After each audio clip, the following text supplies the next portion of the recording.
All right, so you've seen the thumbnail, you've seen the difference. Here's the little guy. This is a lot more work than I wanted, but then again, it always is. But in the long run, it's going to be worth it. These little tires here aren't supposed to go, according to the manual, more than 45 miles an hour. They can go 65, I can tell you that. But I didn't feel all of that safe and comfortable. So I bought me some bigger tires. And to use those bigger tires, I had to buy a new hub, or hubs. And to use those tires on those hubs on this trailer, I had to put in a 1-inch spacer. And gotta make sure you're still on and can see sort of what I'm doing here.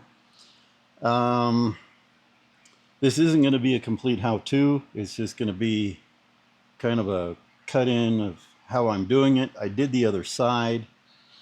Like I said, it was more work than I wanted.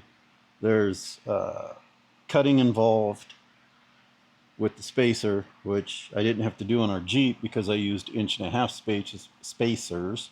On this one, I'm using 1 inch, so I had to cut off some of the lugs on the hub itself, which I wasn't comfortable doing, but I did. And so yeah, so basically I'm going to be taking this tire off. I'm going to take this hub off. I have to clean everything up. And the hubs I bought, here are the hubs I bought. They're 5 by 4.5, which is a standard size for a trailer. They already come with the races inside, which is good because I don't have a tool to put those in properly. But this is how it comes. The kit I bought, everything will be in the description. No affiliation, no nothing, but it'll be there for you to, if you're interested in doing something like this. Lost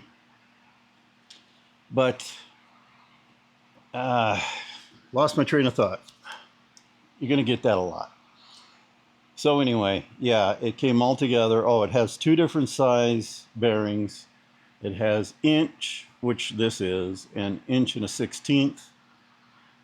And this is for a straight axle, a straight spindle, because they make different sizes, they make different styles, they have tapers.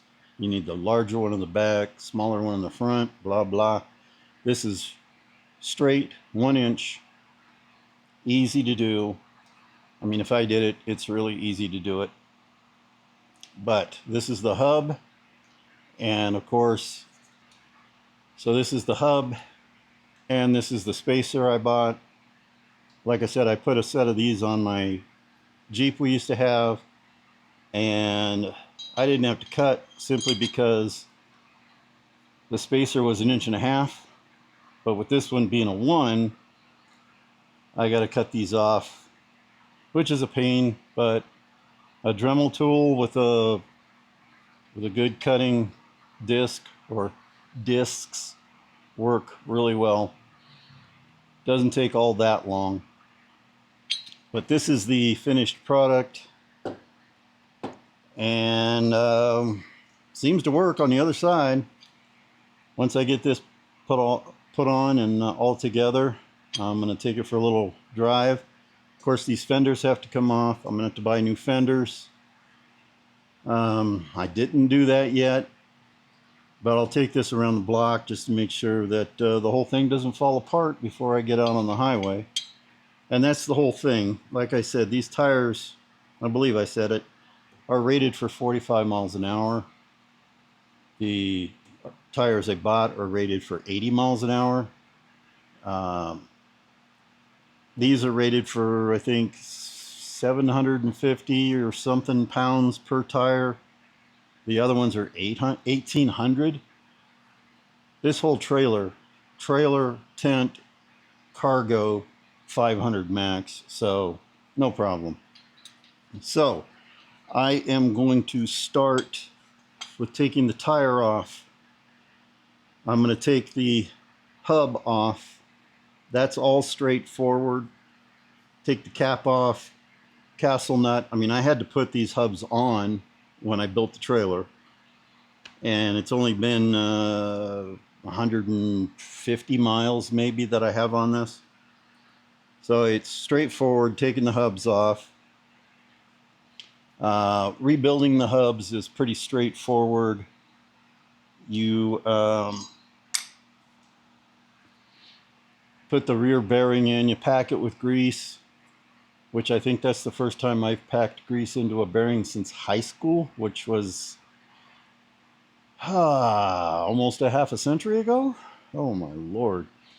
Anyway, put the bearing in, you put the seal in, put that on with the front bearing.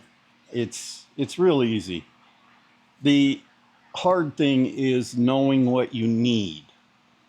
And like I said, all of this is Amazon special. I know it's not the greatest.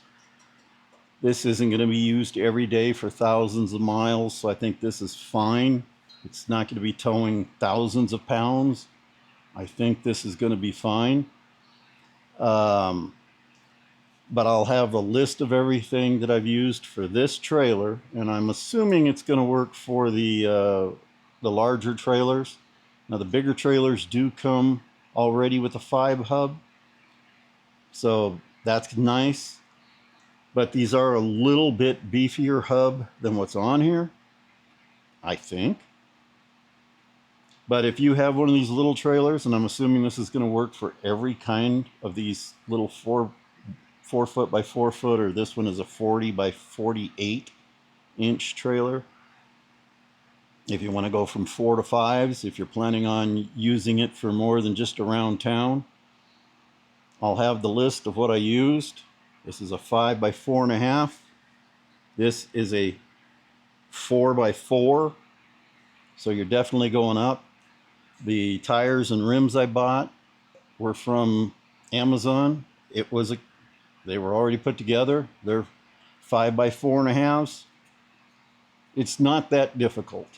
It's a little time consuming, but in the end, it's going to be worth it. So I will cut in at different points, because I think since it's 105 degrees today, hopefully the sound is going. I've got fans in here. I may have to do a voiceover.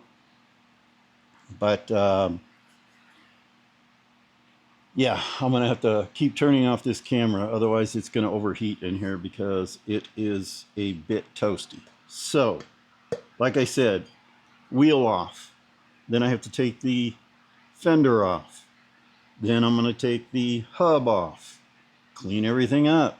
Pack everything. Put it together. Pop it on. Easy peasy. Yeah, right.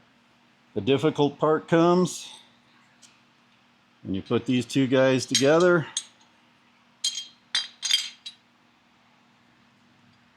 Cutting these off.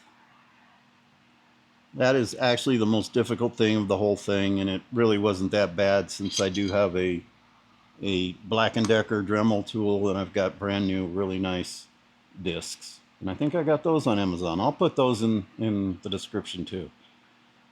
So, I'm going to get started. Let's have some fun. All right, so here are the spindles. I cleaned them all off. I cleaned it all off. Like I said, it's 1 inch, and the kit comes with 2 different sizes, so make sure you get the right size.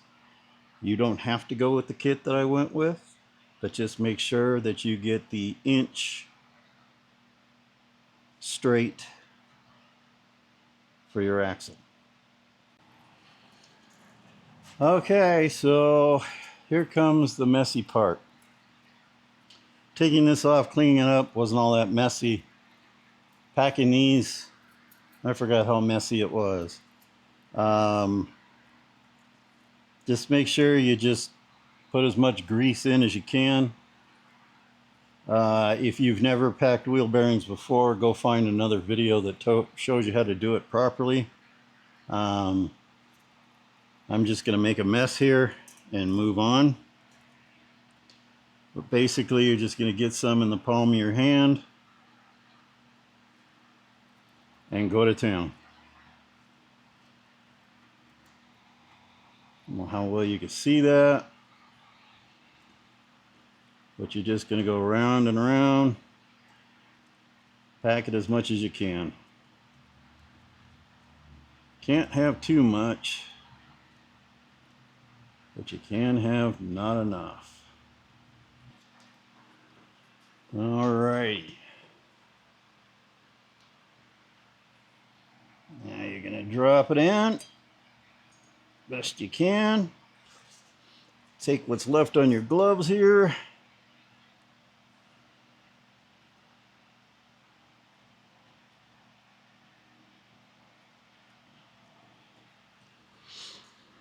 And now you're going to go through a bunch of gloves, or at least a bunch of paper towels.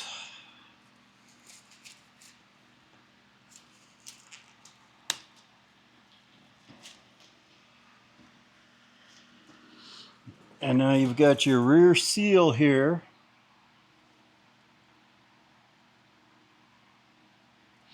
And what I have is just a big rubber mallet. Try to hit it as square as you can.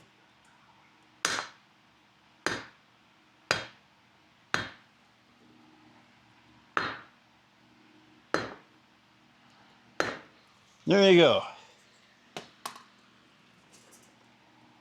Rear one ready. Now I'll do the front one and put it on.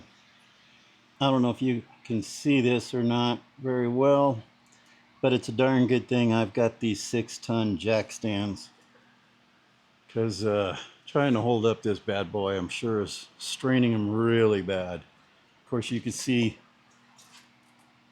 that tiny little jack I have. It's pretty comical. But I use that for the golf cart, and it works pretty good for the trailer too. I don't work on big rigs. All right, there we go. The hub is in. Moves real nice. That was actually the easy part. Now comes the fun part. All right, so I've got the dust cover in place now. Got to get that. I don't want to get any mess in there or any mess out there. They give you some red Loctite. I'm going to start going in a crisscross pattern and putting the lugs that came with the hub to attach it, and then we'll go from there.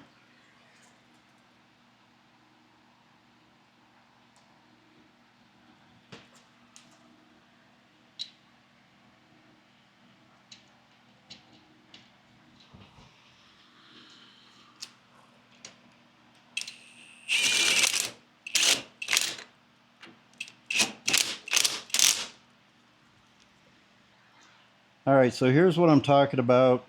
You can see the spacer hub. Here's the lug for the hub, and it sticks out. That prevents the tire from being flush against the spacer. So now I've got everything torqued and in place. What I'm going to have to do is get my little Dremel tool and just cut about a ½ inch off, and we'll be good.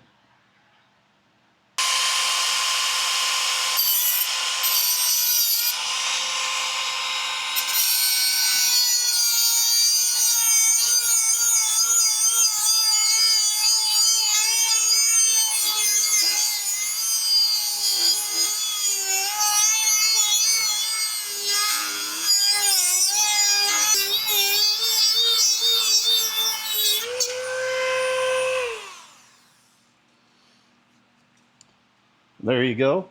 I hooked up this little strap just to keep it from moving. Works pretty good.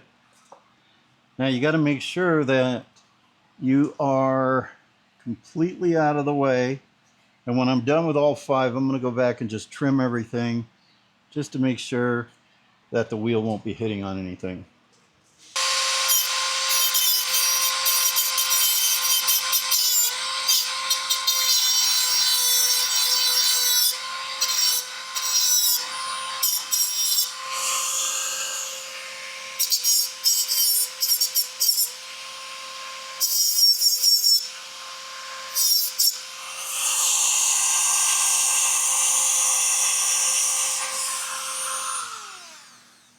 All right, that's it. Let me take you off the tripod and give you a close-up look of the mess. All right, so there you go. I got them all cut down, and you can't see anything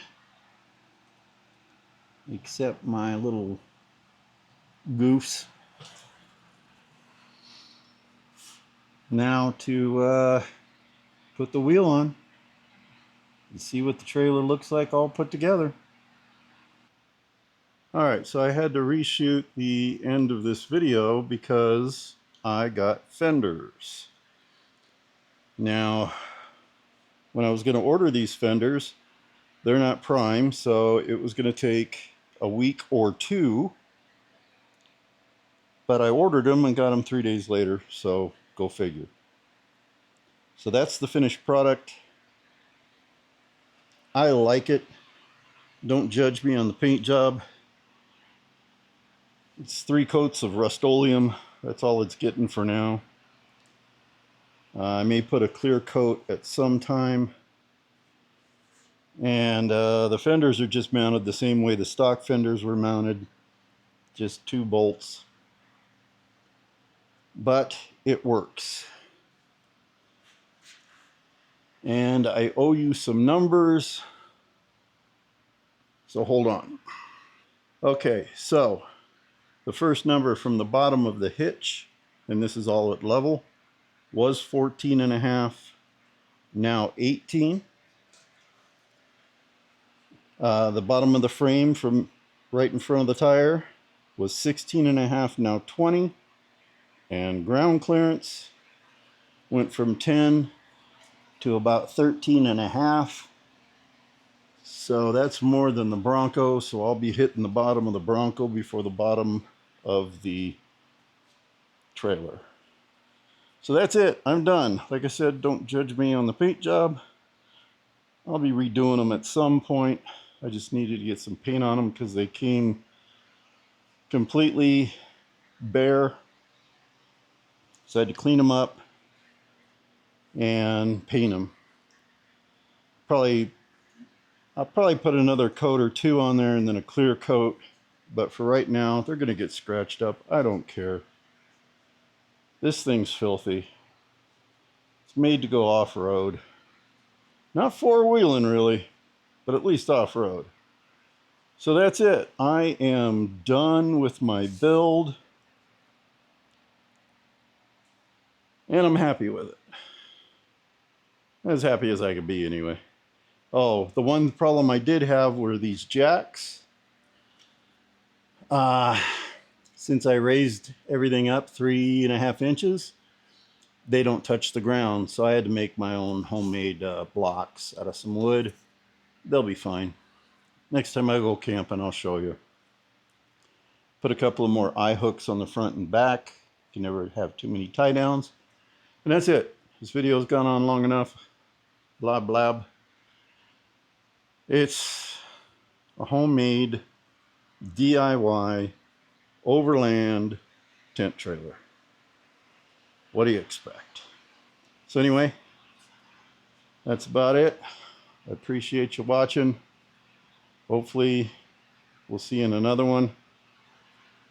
And now I got to get in and edit this real quick so I can get it out at my normal time. So that's it. Thanks for watching.